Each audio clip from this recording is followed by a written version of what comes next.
Give us a break. Don't try anything you're about to see us do at home. On this episode of Mythbusters, Let's go. Adam and Jamie light up a festive myth that's tremendous. All I know is this is going to make some little child really happy. Can lights on a tree cause it to burst into flame? It looks so cheery now. Then Carrie, Grant, and Tori make light work of a heavy concept. When does the time-space fabric start to weave around this? When they investigate the possibility that you can flick a switch and turn off gravity. It works! And if that wasn't enough, Carrie takes one for the team. I didn't know what I was getting myself into here. To find out if vodka can cure the sting of a jellyfish. Okay, now we can start the treatment. Okay. Who are the Mythbusters? Adam Savage I'm making a rocket out of meat. and Jamie Heineman. I'm so excited. Between them, more than 30 years of special effects experience. That's what I'm talking about. Joining them, Carrie Byron, I'm a piñata. Grant Imahara, Don't say anything. and Tori Belleci. Oh, yeah, no, totally. They don't just tell the myths, they put them to the test.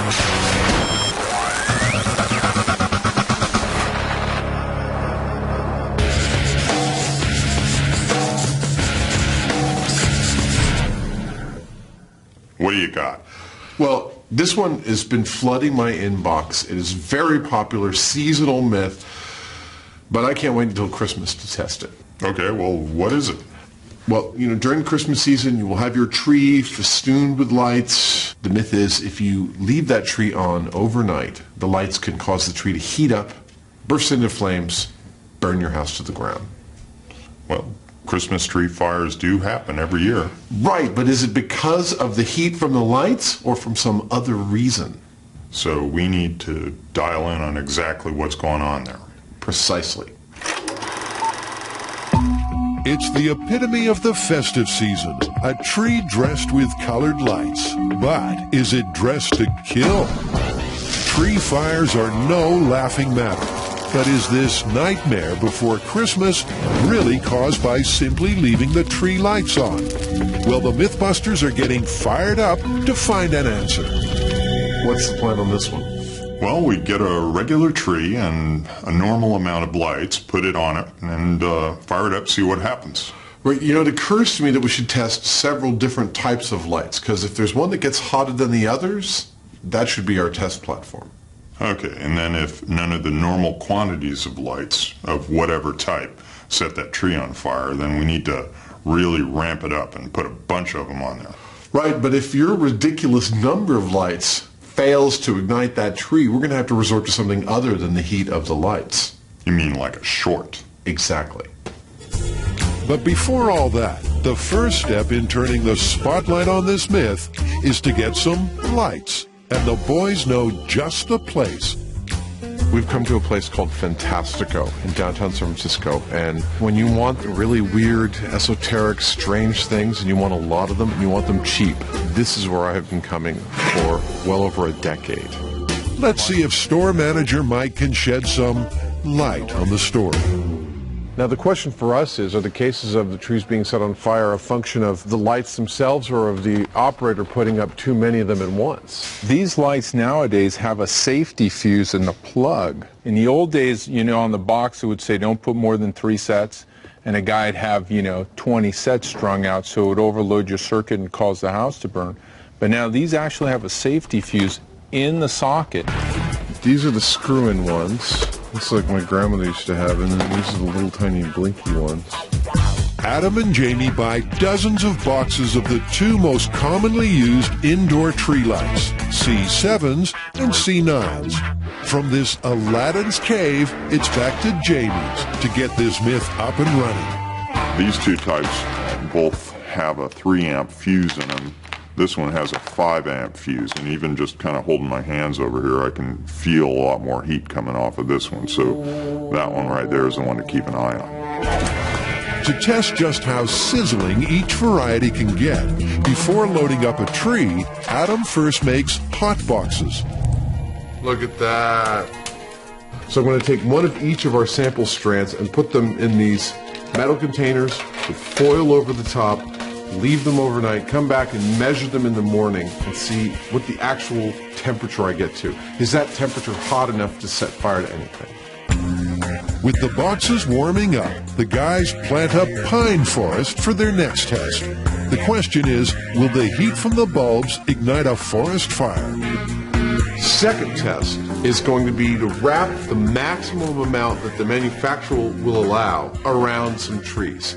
And the maximum allowable amount is dictated by the fuses that are built right into these lights. They have a fuse, so if you hook up 4 strands, it'll light just fine.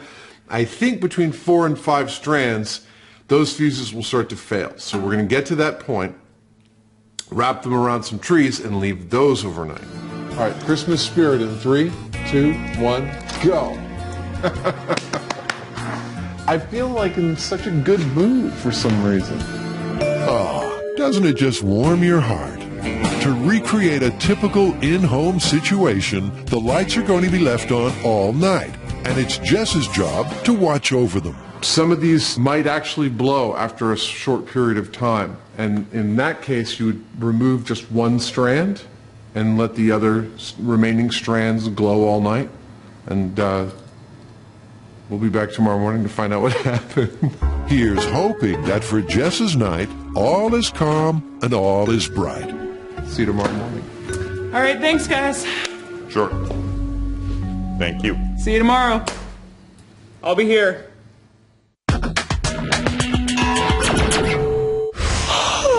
In the past, the Mythbusters have tested and busted crazy concepts such as pyramid power, I'm reading your thoughts right now. free energy, You might as well just go get a battery. and mind control. Now I'm ready to make him take his bray off. But Carrie, Grant, and Tori are determined to get this frontier technology off the ground.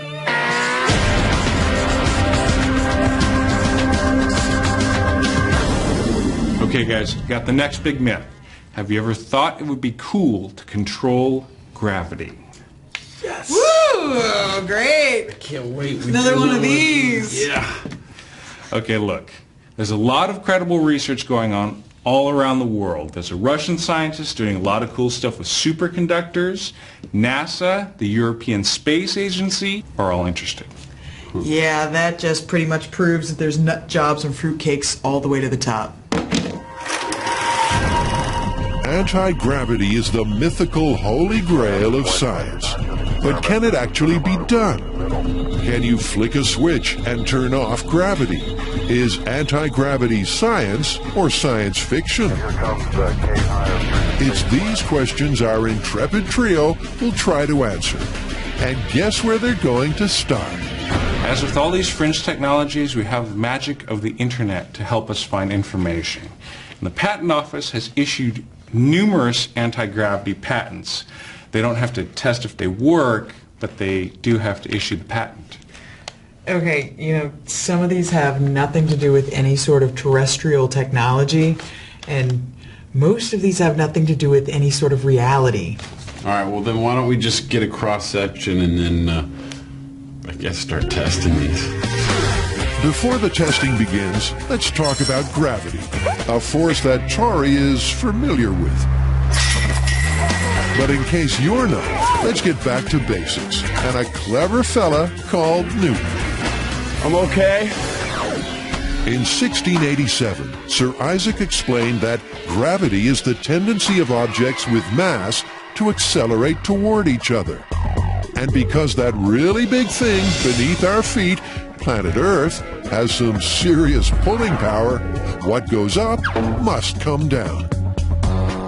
But the concept of anti-gravity doesn't just mean avoiding the downs.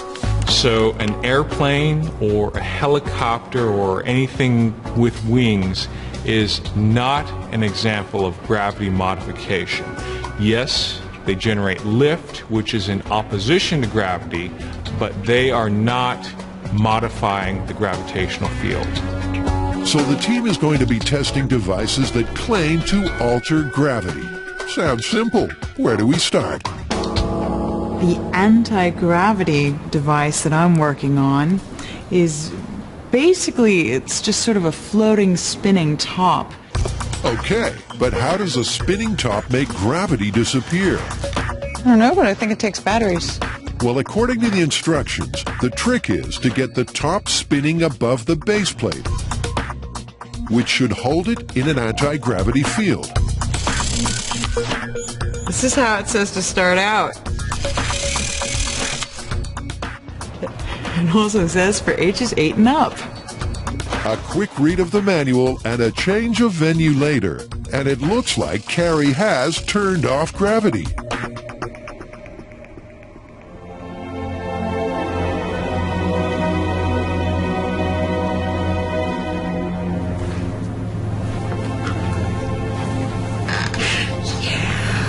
The future is here.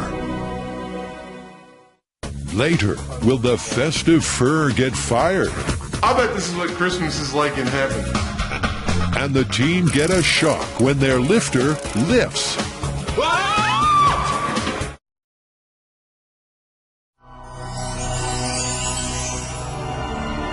'Twas the night of the fairy lights test, and all through M5, not a creature was stirring, not even a... To test a seasonal story, Jamie and Adam strung 3 strings of lights on some trees and left them on all night to see if the heat generated would cause the trees to ignite. Myth-turned Jess was left to stand guard. Good morning! Morning, guys. How'd you do? It was pretty uneventful. No fires. There were no flames, but it wasn't exactly a silent night. Nothing more than this shop is pretty scary at night. There's a lot of weird noises that go on. Have you ever spent the night in your own shop? No. Adam checks the temperature of the lights in the hot boxes. The 3-amp C7s show no signs of damage, but at 350 degrees, the 5-amp C9s have started to melt. Why, it's a Christmas tree lightsicle. The C9s got hot enough to start melting the plastic and rubber encasing the bulbs and the wires. And that is totally significant to our testing here because that could lead to a wire short. And wire short very easily means fire. So, normal amount of lights on a normal tree, we get nothing. Let's ramp it up. I agree. I think this time we should go for 500 of the C9 bulbs. And while we're at it, why don't we get a thermal imaging camera and see what the heat distribution looks like? I totally agree. That is an excellent idea. Unlike last time, for this upping the ante test, Jamie and Adam are not following the instructions on the back of the box. I want to bypass the safety measures implemented on the C9 lights and put as many of them as a person could put on a normal household circuit. Getting into the festive spirit, they load up the tree with 500 lights. All right, yeah, actually, I think we can stop there.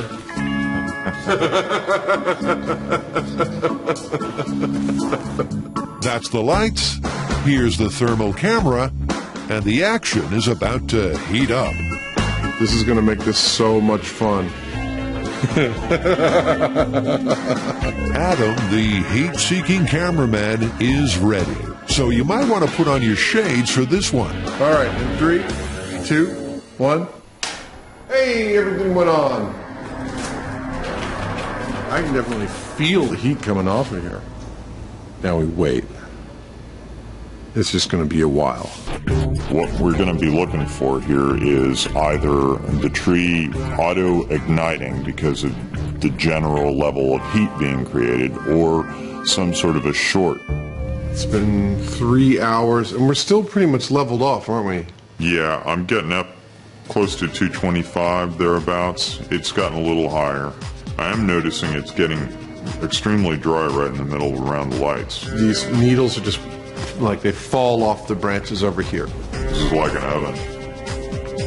5 more hours on, the tree is baked in the middle, but not flambéed. I don't know, Adam. I think we need another about 5,000 or 6,000 lights. We took 500 lights and let them sit on this tree for 8 solid hours. And although it got hot, you'll notice the tree is not a charred husk of a tree. We did not get fire.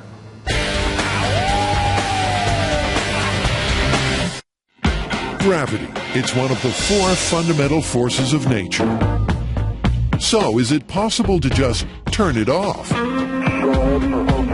Grant, Tori, and Carrie are surfing the net and testing a number of devices to find out. Carrie has a spinning top that appears to be defying gravity. But really, it's just being held up with a magnetic field. The stability is created by the spinning. So if it's not spinning fast enough, it wiles out and runs away. Fun, but hardly anti-gravity. Maybe Grant has something better. Well, the first thing that we've found is the anti-gravity lifter kit. And this is basically a triangular device that makes use of an electromagnetic field without any moving parts to produce some sort of lift. As fanciful as this may sound, there's actually some support behind the idea. There's interest from NASA, there's a lot of documentation on the internet, but we have yet to find out whether this is actually gravity modification by our definition. The theory, known as the Byfield-Brown effect, is that by forcing 30,000 volts through this wire, a new gravitational field is established, and the lifter is freed from conventional gravity. But despite being a bright spark, Grant and his new device are grounded.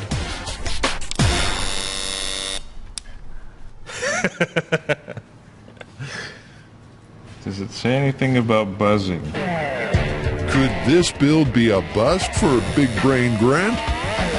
Several hours later, Tori and Carrie check in for a progress report.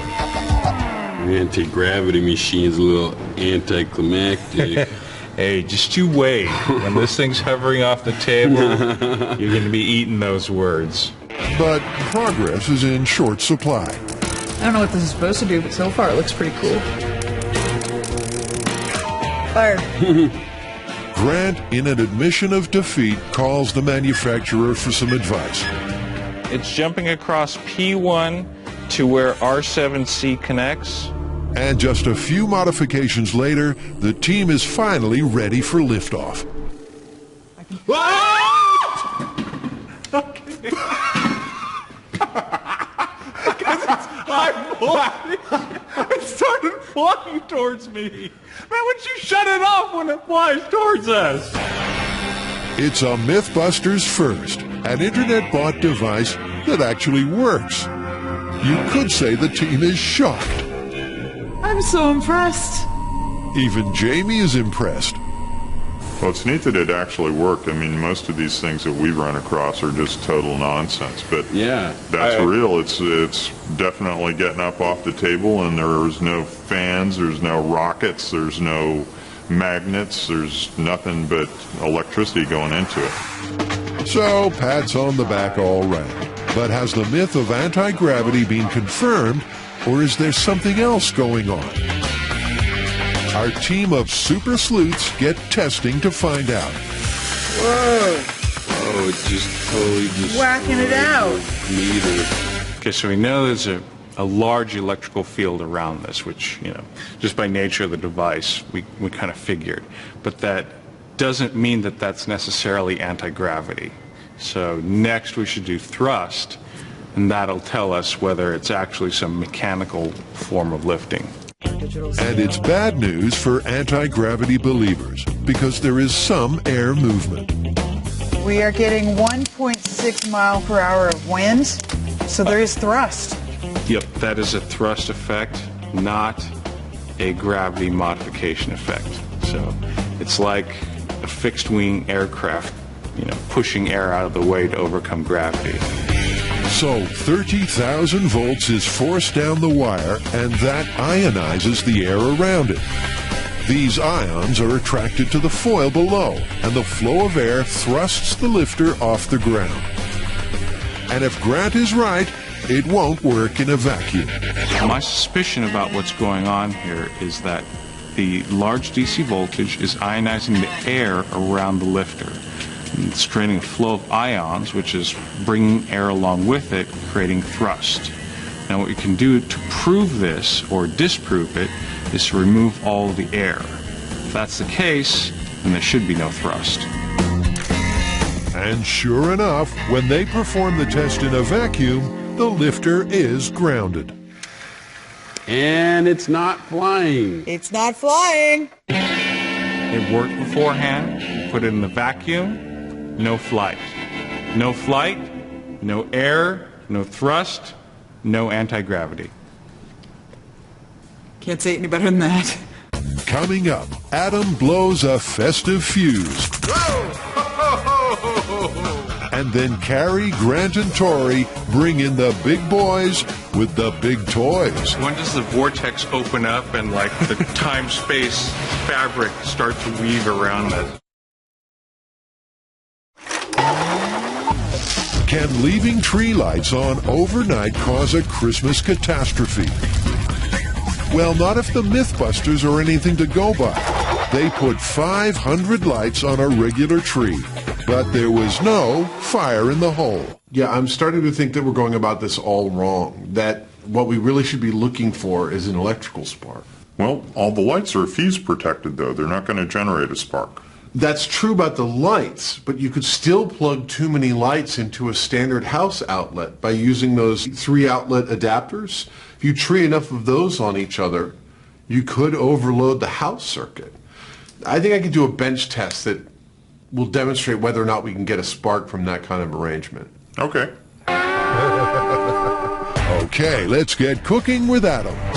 Now, the critical ingredients in creating a spark fire from Christmas lights are my old favorites: the old grandma 8-foot extension cord, 18 gauge, a nice clamp-on ammeter for monitoring the amount of power being consumed by the Christmas lights, and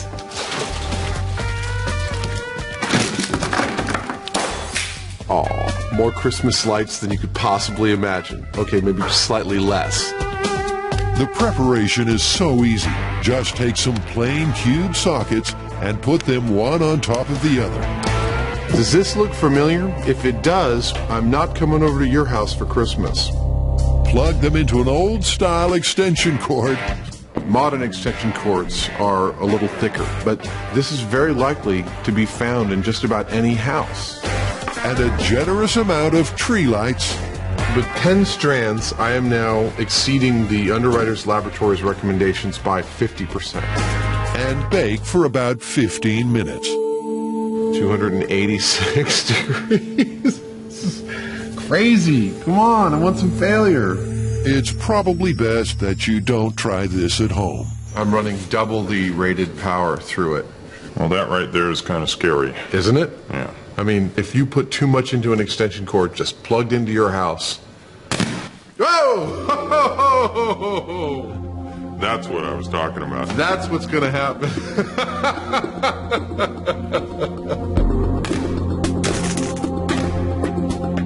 The insulation on the wiring melted, and that made 2 of the wires touch together, and that caused arcing across those wires and a large spark. Unfortunately, in your home, this is a recipe for disaster. We're demonstrating a totally viable method for too many lights causing a failure, and that failure causing a spark. People get really, really enthusiastic about their Christmas decorations, and I'll wager that a few of you have done this. Now do you see the danger?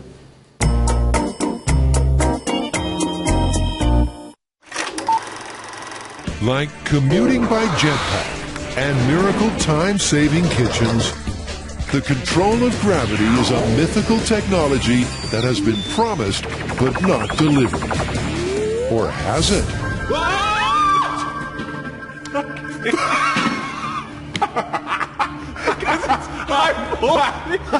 It started flying towards me. Okay, guys, the lifter, super cool, but no gravity modification. I think it's some sort of thrust. You know, this whole gravity thing is really tricky. Maybe we should bring in some experts. Yeah, there's got to be some sort of instrumentation that measures gravity accurately. I bet if we looked hard enough, we could find something. Well, let's get both, because we never know how to use the instruments. Actually, they get 3 men and a machine. Micro G Lacoste physicists Tim and Derek bring a box full of ultra-sensitive gravity meter.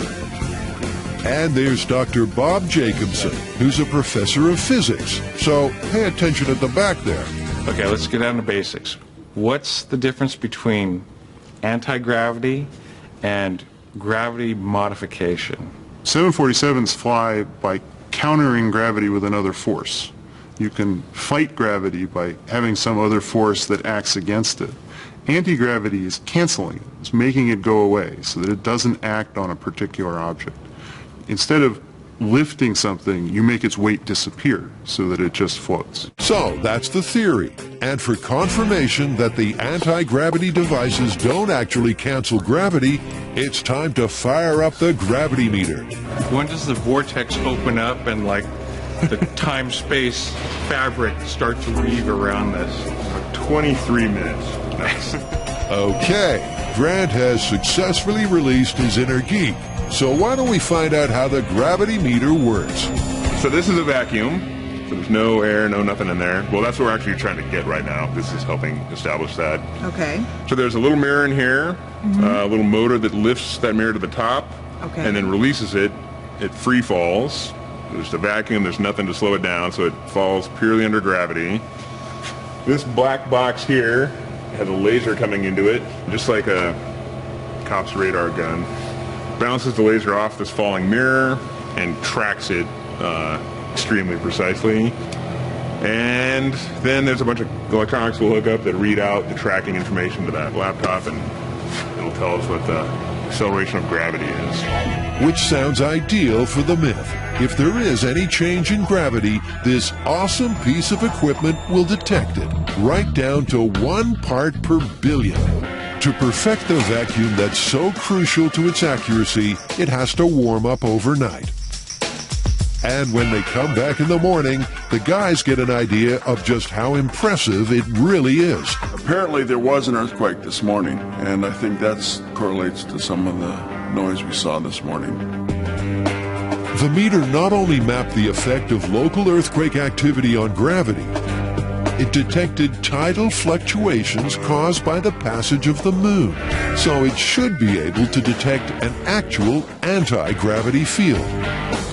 Okay, there is no effect on the gravity meter. Hey, Bob. You've witnessed the top levitate, but we've recorded absolutely no modification in gravity. That's because the gravity detector is not sensitive to magnetism, and it's magnetism that's holding up your top. That's one device down. Up next for Judgment Day is the lifter. Coming up, the guys grapple with their final anti-gravity device. It works! Look at that! It's just like, it's just sitting there. Carrie, Grant, and Tori, and a trio of top physicists have busted the spinning top as an anti-gravity device. Okay, there is no effect on the gravity meter. Now it's time to get the final word on the lifter.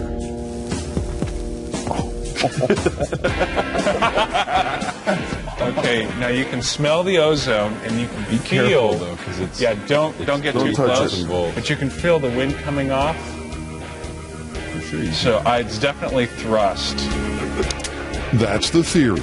But with the lifter levitating right below the meter, the gravity graph is unmoved. The number this morning was 979, 982, 924. Yes. 979, 982, 912. So it's 12 parts per per billion, and that's within the noise of us all walking around. That's a pretty normal noise level. So basically, the lifter is grounded. That gravitometer was amazing. It was pretty mind-blowing how accurate that device was. It busted the lifter, but where do we go from here? I do have one more device that I found, but you can't really test it with traditional science. It's the Hamill generator, and apparently this guy was abducted by aliens. They showed him around their ship, and from seeing that, he came up with the designs for this generator. Well, if anybody's already solved anti-gravity, it's definitely the aliens. Okay, well, the Mythbusters have tested crazy claims before. Merry Christmas to us all. Merry Christmas to us all. And they've come across stranger ingredient lists in their time. 3 jade balls. A roll of aluminum and 1,000 magnets. Yep. But why are they taking this one seriously? The reason why we're taking this seriously is because he has very specific designs. Designs are good. So how does this alien technology work? Supposedly, the perfectly balanced cones wobble within the constraints of a magnetic field. And it's this dynamic equilibrium that generates an electrogravitational field, and that causes the alien ship to lose its connection with gravity. I really wish the aliens were here to show me how to build this thing. With aliens in short supply, Grant and Carrie will have to do. And Grant gets the all-important bearings rigged at practically light speed. This is the bearing, and it's supposed to wobble. And it's a little something like this. It's not bad, actually.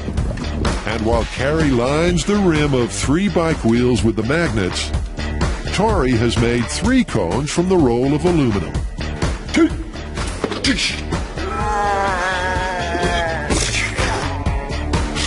Once Tori and Grant finish fighting with foil, they finish the assembly. It works! Look at that! It's just like... It's just sitting there. The cone is just perfectly centered inside the ring, and it's just hovering there. It's just, yeah. It's looking good. The magnets and cones are perfectly balanced. But it's when the 3rd cone goes in that things will get interesting. The generator should take off and start floating in an anti-gravity field. See, now it's going. See that? See it oscillating? Oscillating, yes. Levitating, no. But just to be sure, the guys prepare for the ultimate test.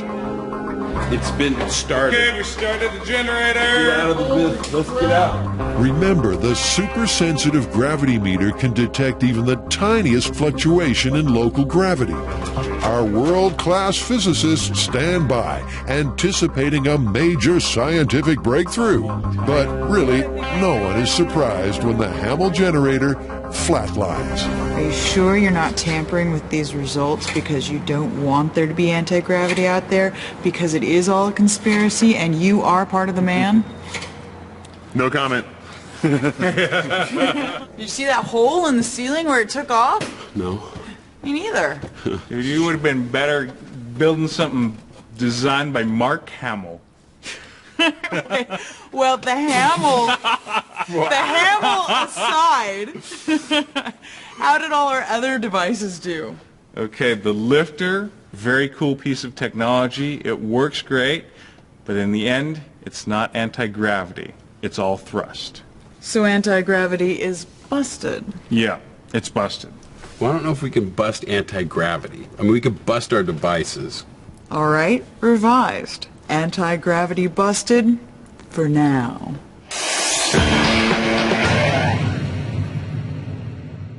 Still to come, will the tree turn to toast? As if we needed this thing to be any more flammable. But next, can vodka cure a jellyfish sting? Well, okay, now we can start the treatment.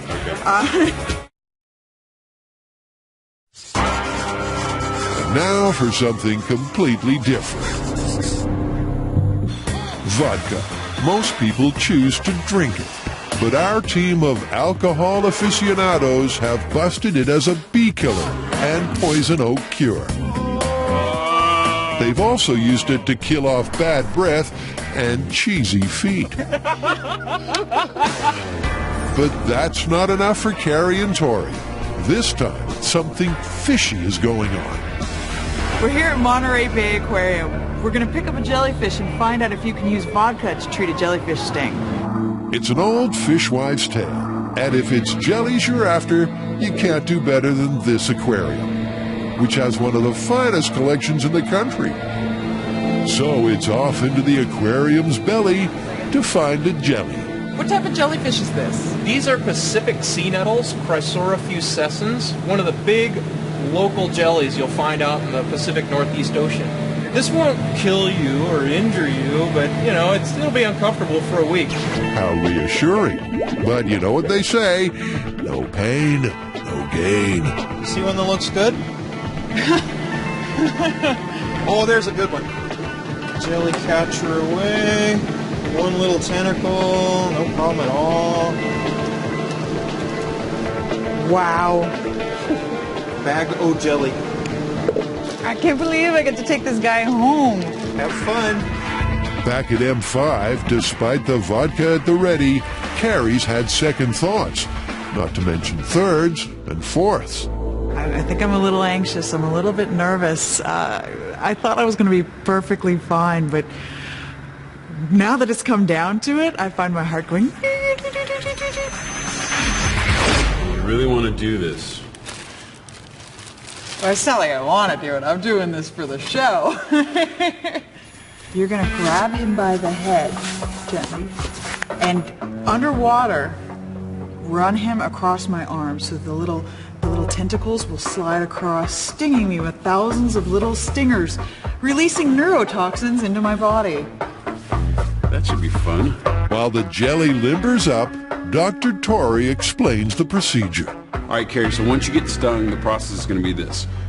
We're going to do the traditional treatment. That's warm water. I'm going to be scrubbing your arm with the brush, and then we're going to put traditional antihistamine gel on it. Okay. With the other arm, we're going to take the vodka and pour that on it and scrub with the brush, and we'll see which one works better. Okay. You ready? You psyched up? Give me some hits. Okay. And cue the wince. Did we get enough on this one? Yeah, I feel some right there, too. All right, let's go. Okay, so it's definitely starting to sting more and more, and it's tingling in different places. And what's basically happening, from what I understand, is that each of the little spikes is letting off slowly neurotoxins. Okay, now we can start the treatment. Okay. Carrie could swear that when she took this job, nobody mentioned neurotoxins. So we're going to do the traditional treatment first. Okay. Warm water. Ready? Here we go. Yep. Okay, in the brush. Scrub those. Now we got to scrub the stingers out that haven't released yet. A little lower on the arm right there. Yeah. Oh, okay. Now, pain's a subjective thing, but how does that feel, Carrie? It's not like petting puppies or anything. Team player Tori works fast, finishing the traditional treatment lickety-split.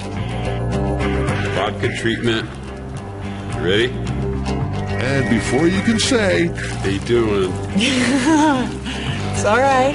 He's also applied the alcoholic antidote. All right, so that's it for the vodka treatment, right? That's it for the vodka treatment. And all things considered, Carrie's in good spirits. Maybe she's been drinking the vodka. I was expecting some sort of sci-fi kind of pain. I really was. So I was preparing for like jagged spikes, and I was gritting my teeth really, really hard. It wasn't as bad as I thought. Well, you are a brave individual, I have to say that. The jellyfish may not have had a ferocious kick, but did the vodka help at all? So between the vodka and the traditional treatment for jellyfish sting, which one do you think works better? Both treatments were extremely effective. I really didn't develop a rash. After about an hour and a half, I wouldn't have even known the jelly stung me at all. So vodka as a treatment for jelly sting, confirmed? I'm completely surprised, but I definitely have to say that the myth was confirmed. I think the vodka deactivated the nematocysts in my arm and left me without an itchy sting. Sweet. Now it's time to take little Titus out to the bay and set him free. You don't want to eat him?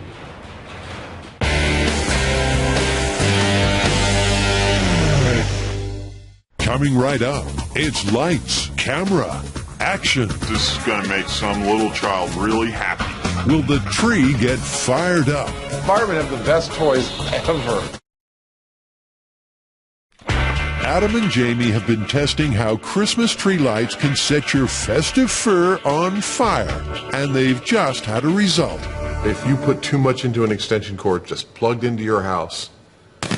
Oh! All right, we got a spark. Now it's time to get a fire. Okay, well, a dry tree is going to be easier to burn. I agree, so we should dry the heck out of this tree we're going to use and wrap the heck out of it. I want 5 times as many Christmas lights on it as we did in the shop. Okay, and just in case that doesn't do it, we should also put in a remote ignition rig as well. And just to replicate the spark I got in the bench test. Perfect. One way or the other, we're going to burn this thing. Sound the sirens. Did someone say fire? To try to ignite a tree once and for all, Jamie and Adam have come to the City of Pleasanton Fire Center. This is it. Hi, Captain. Hi, gentlemen. And Captain Dickey has no doubt that Christmas tree fires are frightening. Well, what do you think about what we're doing here? Have you dealt with this kind of situation before in a house fire? Yes, we go to Christmas tree fires every year. We had a house burn up in December 26th of 1997 where a child turned the lights onto the Christmas tree and the tree immediately ignited and burned up the house and caused a lot of damage. All right, well, you ready to go? I'm ready.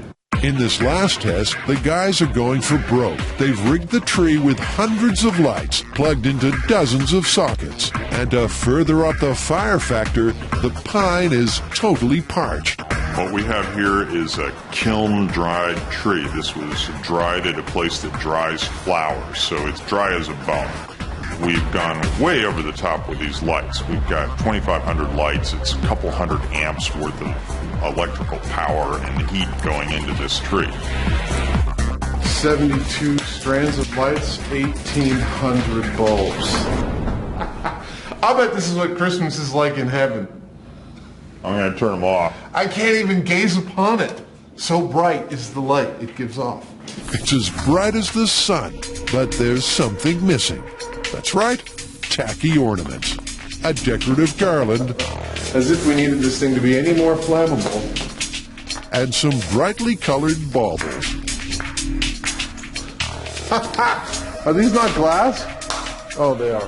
With 2,500 lights, this is the ultimate test in the hot bulb makes fire theory. But in case that still doesn't work, Jamie's also added a sparker for good measure.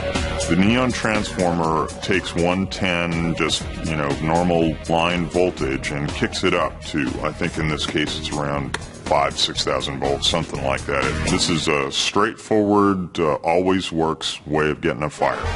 Doesn't the tree look lovely, children? Now, to set it on fire. Do not try this test at home. Without the fire department on hand, more than the turkey will be overcooked. Okay, Linda, give us power. Over. Copy that. Pressing the green button. Over. And there it is. It looks so cheery now. With all 2,500 lights on, the guys monitor the tree from a safe distance. Those light bulbs require more power than most people have in their house. Not just on a single circuit, in their whole house. The temperature rises rapidly, and soon the tree gets hot enough to make Jamie's whiskers bristle with anticipation. Chris, what's the temperature, the maximum? The top now is at 240. 240 on the scale, that's the highest? 240 degrees, and it's been 21 minutes. Soon there's a hopeful sign. Yeah, it's smoking. You can see it through the windows here. Dude, we're gonna get ignition. But 40 minutes later, the bulbs still haven't gone ballistic. And if 2,500 bulbs can't heat a tree to ignition, then no amount will. Well, lots of smoke, no fire. I think we're gonna set the spark off. Sounds good. You guys ready? We'll mask up and be prepared to go in. Okay. We're going to light this thing up with old Sparky, so stand by for our signal to cut the power. Over. Copy that. I'm standing by. It's the final test in this story. Can a spark cause the fur to fire? Okay, let's try it. Ignition! In 3, 2, 1. Bingo, we have ignition. There you go. That's it. That's beautiful. So fast. The fire department springs into action.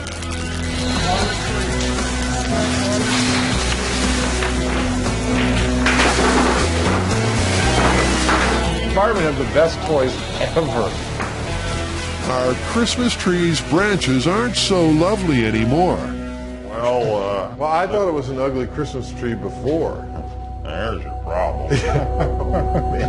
The short circuit did the job, and the boys are shocked at how fast the fire spread. That wasn't an explosion, but it was so fast that it'd be out of control. If it went up, you wouldn't be able to do anything unless you were standing right there with the fire extinguisher. Exactly. At the moment we saw the fire, you're already pretty much too late to get it under control with anything but a bunch of firemen. I was amazed how fast it got out of control. Right, it grows quickly and there's no other fuel in that room, so it would burn itself out. But imagine if you had drapes and furniture inside, it would continue to grow rapidly. And with that kind of fire, even if you had like a standard household fire extinguisher, you probably wouldn't be able to deal with it, right?